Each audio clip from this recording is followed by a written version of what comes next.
Yes, yes, it's the specific heat. And who knows what specific heat is? The amount of energy it takes to heat the thing 1 degree more, 1 degree Celsius. That's right, and Isn't that like a calorie? Yeah. yeah. For water, it's much more. Okay, and then delta T. Why do we need to know delta T? I assume that you guys know what delta T means? Okay. Like the initial Yep. temperature and the final. That's right. I mean, when you give something energy, it's going to heat up. And so we need to find out how much it heats up by. So, of course, we always have to look at units. What is the unit of mass? Kilograms. What is the unit of C? Joules per something degrees Celsius. Joules per gram. And then what is delta T? Degrees Celsius. That's right. So we see that these cancel, and we're just left with joules, which is what we have on the left side. So we're all good there. So this is the formula we're going to be using.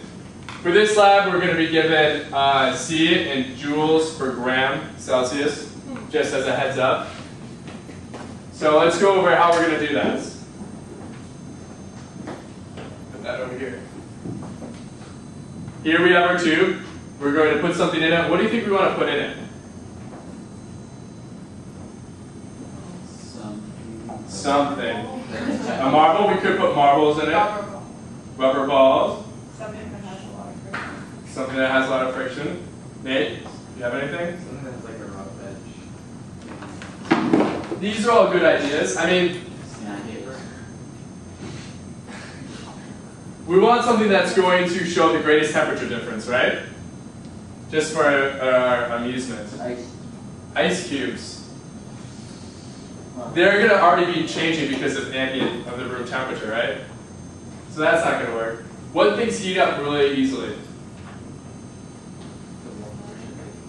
Water. Water? Water heats up really easily? No.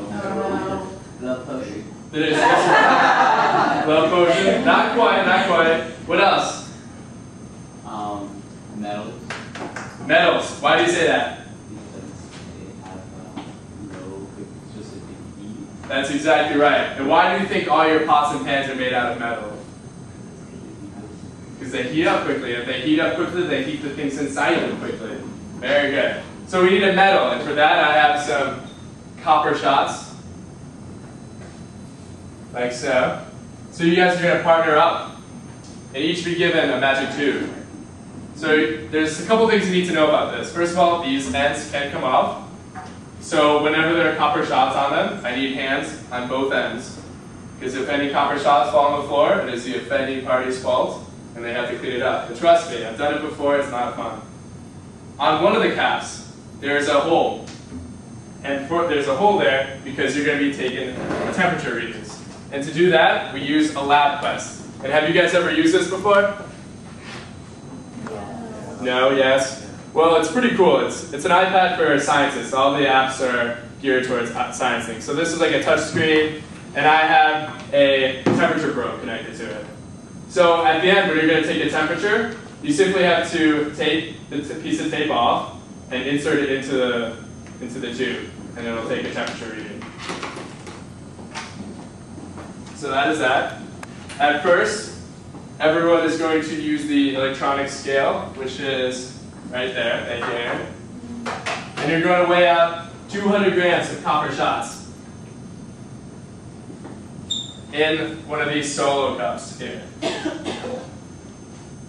You're going to take the initial temperature reading in the cup, then you're going to pour the shots into this. And then what's the next step? We have to do it for a certain amount of time. Not so much time, but a certain amount of rotations, that's right. We want to rotate like this because this allows us to do this. And how many rotations do you think we're going to have to do, Greg? You wish. 50. 50. Once again, you wish. What is it, 50? 200. 200. Oh, it's enough. Very good, right? Yes. Yeah, don't worry, you're gonna have partners. It's not too hard. You just sit there, you rotate it, you count to 50 each time, and then you just give it to the next person. And this has to be done not super fast, but you don't want to dawdle when you're doing it, because the more you dawdle, the more heat you're gonna lose. And then you're gonna take the energy or the temperature at the end.